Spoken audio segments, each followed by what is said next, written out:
Brother told to me, you say all the problems is capitalism. For you, all the problems is the white man. We don't do anything. I said, that's right. Until you have the power to address your problems, you can't address your problems. And you will not have power to address your problems until you knock down the external force that's stealing your power from you. Therefore, the first fight is against the external enemy. That's clear. The conscious must lead themselves through example themselves. The conscious must every day try to be a better example than they are today. That means the conscious seeks again to perfect themselves. And the conscious knows from the very beginning that by themselves ain't nothing they can do. I remember some years ago, I always got a lot of trouble to get into prisons. They never let me in. And there's a prison in D.C., Lawton Prison, which I know very well. Even as a student, I did a course there. But they wouldn't let me in. When Marion Barry came back the second time around, we had a meeting. He said, listen, man, I want you to go down to Lawton. I said, they don't let me in. He said, well, I'm not mayor for nothing. So the mayor sent me to Lawton. So when I went there, they brought a group of about 500 brothers. I mean, I looked around. I saw my army before me. You understand? And I looked at them. I said, you know, you're all stupid. They said, well, I said, you're all stupid. I said, how many of you all in here for alleged armed robbery? Raise your hands. About 70% of them raised their hands. I turned around and I said, how many of you did it with somebody else? Keep your hands up. Every hand went down. I laughed at them. I said, yeah, stupid you are. All you doing armed robbery, you can't even get another person to watch your back while you do it. I said, look, you got 70. If you're well organized, you 70, break yourself up into groups of 5. You decide to hit every bank in D.C. Somebody gonna get away.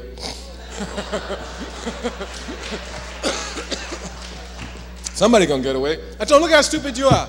You go to fight capitalism by yourself. Ain't nobody covering your back. And when you get arrested, you don't know what to do. I said, me, I've been in jail just like you. But every time I get arrested, I ain't got nothing to worry about. I make one phone call. I call the organization I'm working for. My job is over after that. That's all I do. I've been in jail many times. When I get to jail, my only problem is to let my organization know that I'm in jail. That's all. After that, I'm in jail. I'm doing my work in jail. But I know my organization on the outside is fighting to get me out of jail. When I come up there, I don't even know who my lawyer is. The organization sends me a lawyer. I told him, you got to beg the state for a lawyer. You got to beg the very state who's going to try you to send you a lawyer. I said, I don't even know who he is, but my organization sent him. They sent him. I said, I don't know what my bills are, I don't know nothing. The organization takes care of that. If you want to fight against the enemy, you got to have an organization to fight the enemy.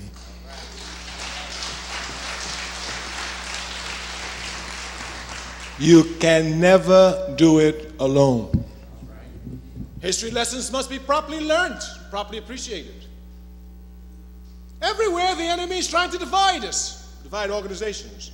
I hear people saying all the time, oh, you know the truth, Kwame Ture. You know the truth. You know Malcolm X was killed by the Honorable Elijah Muhammad. I laugh. I really laugh because I know where the line comes from.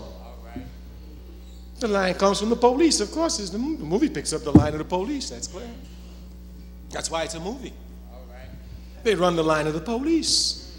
They had one where the line of the police is that drugs destroyed the Black Panther Party, not the police. Drugs destroyed Huey Newton, not the police.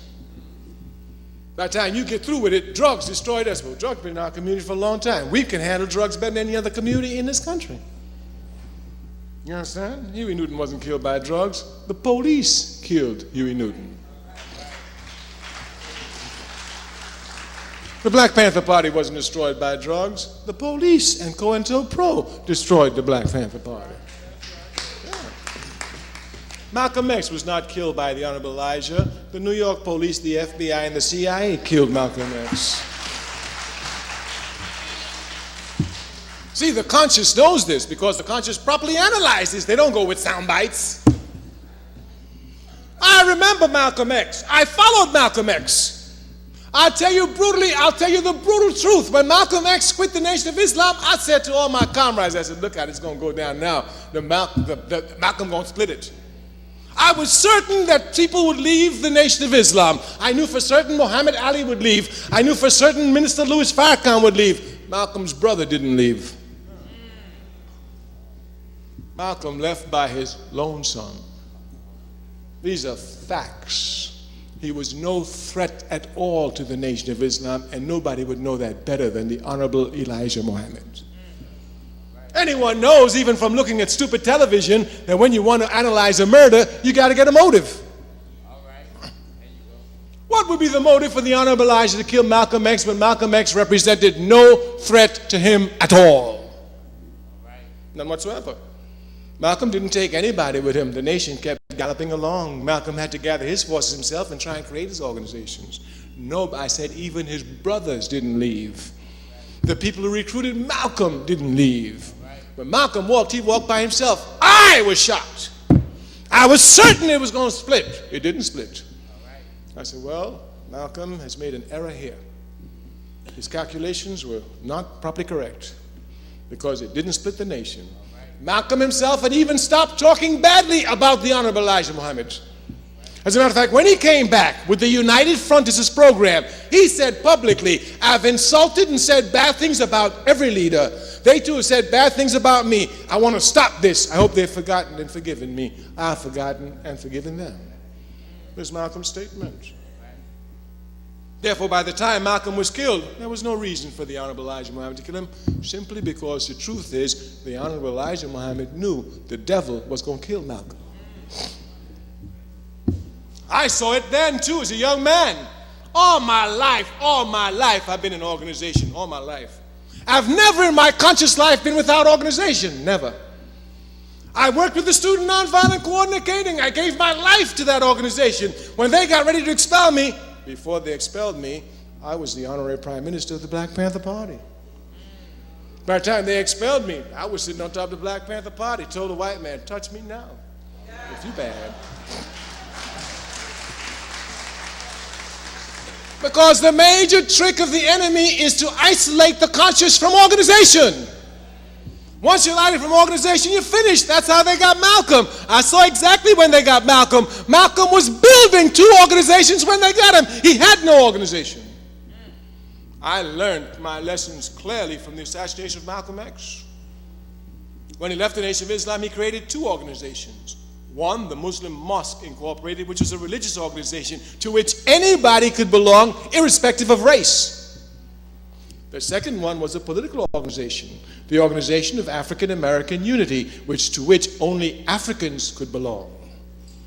So when they talk this nonsense about Malcolm X changed after he went back to Mecca, you have to see clearly how he changed. His political position on nationalism never budged 1 inch. Only Africans could belong to the political organization. This did not change at all. The religion he changed. It's a religion, it's universal, so if whites want to come, they can come. But Malcolm was building these 2 organizations, and it's in the act of building it that the CIA got him. The conscious cannot ever be outside of organization. I knew that my sojourn with the Black Panther Party could not last long. I knew that because the Black Panther Party did not have serious leadership and didn't understand the task that befell them. Their serious leadership was best personified by Huey Newton, but once in jail, that was it.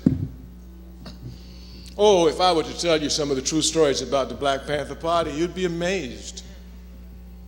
I remember once I tried to get a program of political education. We were at the Central Committee meeting, and I said, well, we need to get some political education.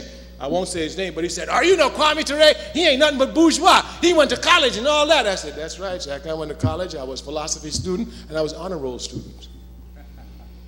That's right. And I'm honor roll student for my people.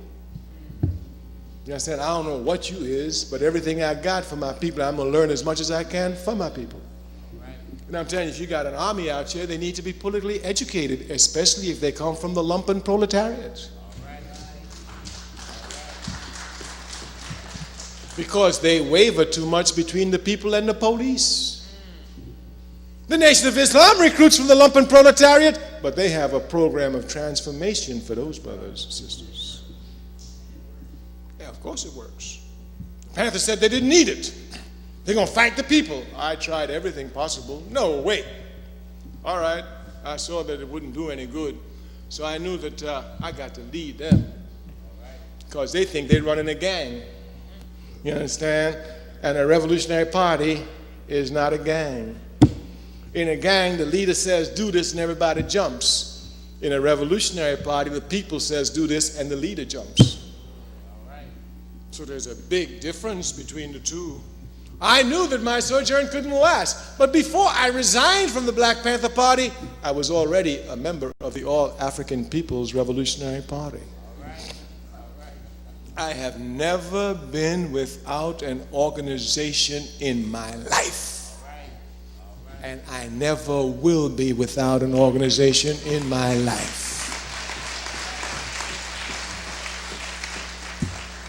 All I want is to bring down the enemies of my people, and if I had the strength of Samson, I would shake America, even if it came down on top of me, and be proud of it.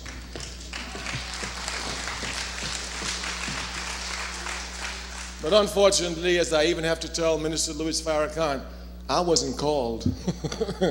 God didn't call me. He called Samson, he called you, he called Jesse, but he didn't call me. I comes on my own.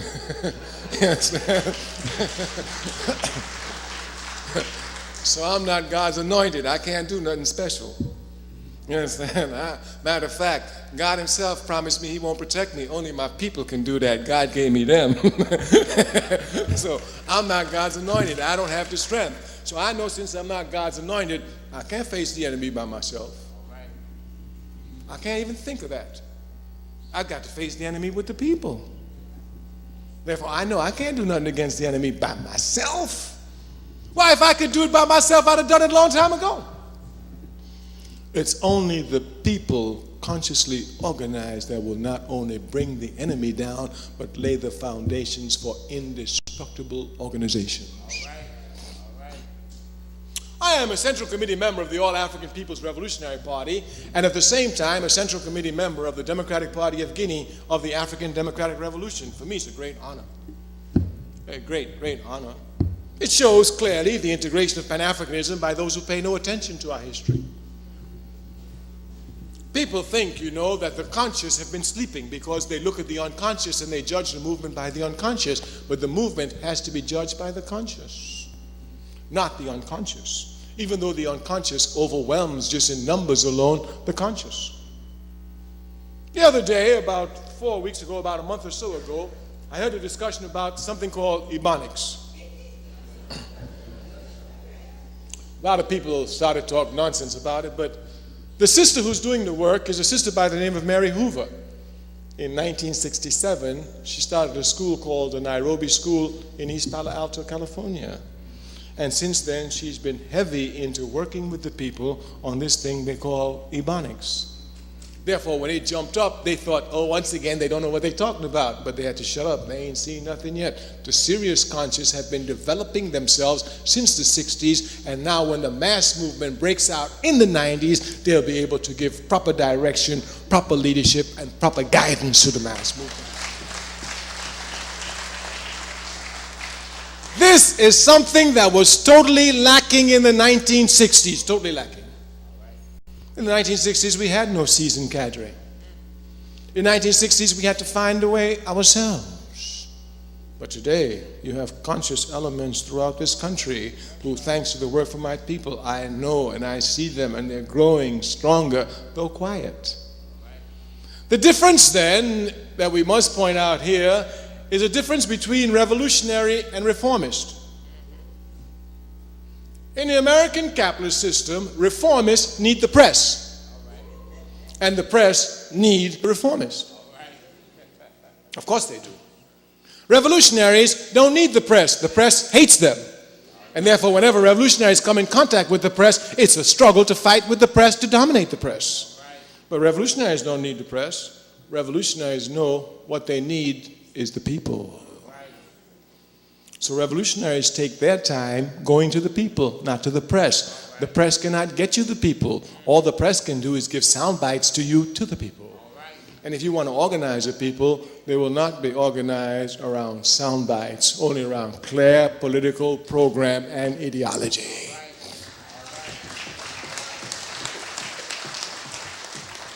So the conscience doesn't run to the press. Some reformists think that without the press they can't do it. This is one of the arguments that SNCC had with SCLC and that I had with the Black Panther Party. The Black Panther Party, we need the press. What you need the press for? They're always talking bad about you. Well, we need the press would be, no, the people are not going to know about you from the press. The people are going to know about you from your work with the people. It's your work with the people that makes you know them. If all the time they see you on television, they don't know you. They don't know you. They only know you when you're working with them. So if you're revolutionary, you don't look for the press, you look for the people. And the conscious elements since the 60s have not been looking for the press. They've been looking for the people to develop themselves, and they have been developing.